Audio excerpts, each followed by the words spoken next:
শিক্ষার্থীরা অবস্থান করছে শুধুমাত্র রাকসুতে ভোট দেওয়ার জন্য।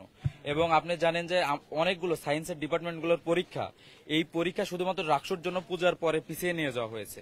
তো আবারও যদি নির্বাচন পূজার পরে করা হয়, তো এই যে একাডেমিক কার্যক্রমে যে ব্যাঘাত ঘটার বিষয়টা, এই বিষয়টার দিকেও আমাদের নজর দিতে হবে। আপনি হামলার কথাটা যেভাবে বললেন, আসলে দেখেন এই পোষ্যকটাকে সামনে রেখে বারবার কিন্তু শিক্ষক, কর্মকর্তা কর্মচারী বৃন্দ এবং শিক্ষার্থীদের মুখোমুখি দাঁড় করিয়ে দেওয়া হচ্ছে। শিক্ষক কর্মকর্তা কর্মচারী বৃন্দ এই ক্যাম্পাসের স্টেক এবং শিক্ষার্থী তারা এই ক্যাম্পাসের সবচাইতে বড় স্টেক। এই ক্যাম্পাস ভালো থাকবে তখনই যখন এই দুইটা স্টেকের মধ্যে একটা সৌহার্দ্যপূর্ণ সম্পর্ক থাকবে। তো আজকে এই স্থানে আসার জন্য, আজকের পরিবেশ এখানে আসার জন্য কোনো পক্ষের দায় যে কম, এটা তো আমরা বলতে পারি না।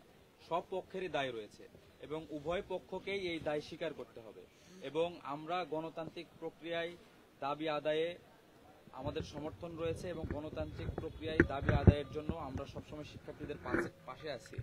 কিন্তু গণতান্ত্রিক দাবি আদায় করতে গিয়ে সেটা যে ঘটনাই হোক না কেন, আমাদের সম্মানিত শিক্ষকদের গায়ে হাত তোলা, এটাকে আমরা সমর্থন করছি না। তবে আমরা বিশ্বাস রাখি যে এইটা আসলে আনইনটেনশনাল, এইটা কেউই ইচ্ছাকৃতভাবে করেনি, এইটা খুবই আনইনটেনশনাল এবং হিট অফ দ্য মোমেন্টে ব্যাপারটা ঘটে গেছে। এর জন্য আমরা শিক্ষার্থীরা, আমাদের সম্মানিত শিক্ষকদের কাছে আমরা লজ্জিত এবং ক্ষমা প্রার্থী। সেই সাথে আমরা আমাদের শিক্ষকবৃন্দের কাছে আহ্বান জানাতে চাই যে আপনারা আমাদের আসলে গুরুজন, তো আপনাদের প্রতি আমাদের যে ভক্তি শ্রদ্ধা এটা আছে এবং আমাদের দুই পক্ষকেই আসলে রাজশাহী বিশ্ববিদ্যালয় যাতে ভালো থাকে এই জন্য এগিয়ে আসতে হবে। পোষ্যকোটা আসলে রাজশাহী বিশ্ববিদ্যালয়ের একজন শিক্ষার্থীও চায় না যে পোষ্যকোটা রাজশাহী বিশ্ববিদ্যালয়ে থাকুক। আমরা এর পক্ষে দৃঢ়ভাবে অবস্থান করছি। আমরা কোনোভাবেই চাই না পোষ্যকোটা রাজশাহী বিশ্ববিদ্যালয়ে আর ফিরে আসুক।